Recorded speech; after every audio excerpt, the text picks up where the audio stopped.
In Section 2, we're going to be looking at some experiments that have been performed that have led to our basic understanding of the structure and composition of the atom. The first experiment we're going to be looking at was done by a scientist named Thomson, and this involves this piece of equipment here called a cathode ray tube. This is a cathode ray tube. Inside, there's nothing inside. It's actually a vacuum tube, so there's nothing but a vacuum on the inside. And it's called the cathode ray tube because this is the anode and this is the cathode. All right. When it's hooked up to an electric current, like I'm about to do here, you can see a beam moving across. You might think it's light, but when you take a magnet to light, does it do this? You can see that it's bending or deflecting away from the magnet, so we know that it's not actually light. What J.J. Thomson summarized was that he was seeing a piece of an atom flying from one end of the cathode ray tube to the other, and that the piece of the atom that he was seeing was negative based on the end of the magnet that was causing a repulsion. So the negative ends of the magnet was causing a repulsion, therefore the particles must be negative. The second experiment is called Milken's oil drop experiment. This is the experiment that led to our understanding of the mass and charge of the atom. In 1909, Robert Milken, working at the University of Chicago, succeeded in measuring the charge on the electron. He allowed a fine spray of oil to settle through a hole into a chamber where he could observe their fall. The top and bottom of the chamber consisted of electrically charged plates. He introduced a source of X-rays which can cause creation of charges when they strike matter. Charges produced by the X-rays attach to an oil droplet, producing one or more charges on the droplet. When there is no voltage applied, the fall of the droplets is determined by their mass and the viscosity of air through which they fall.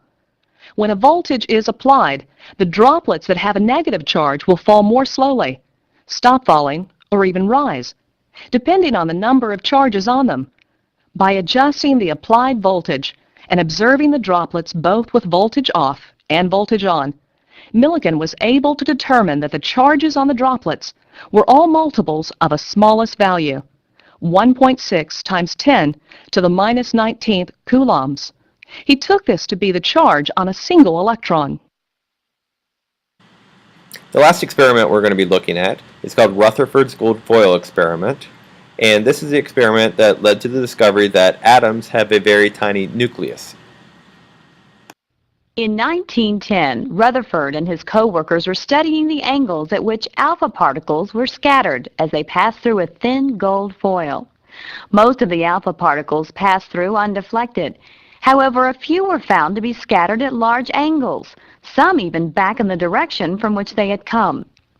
This meant that they had collided with an object much more massive than the alpha particles themselves, yet so small that only a few alpha particles encountered them. This atomic level view shows what is happening. Most of the atom is occupied by the low mass electrons.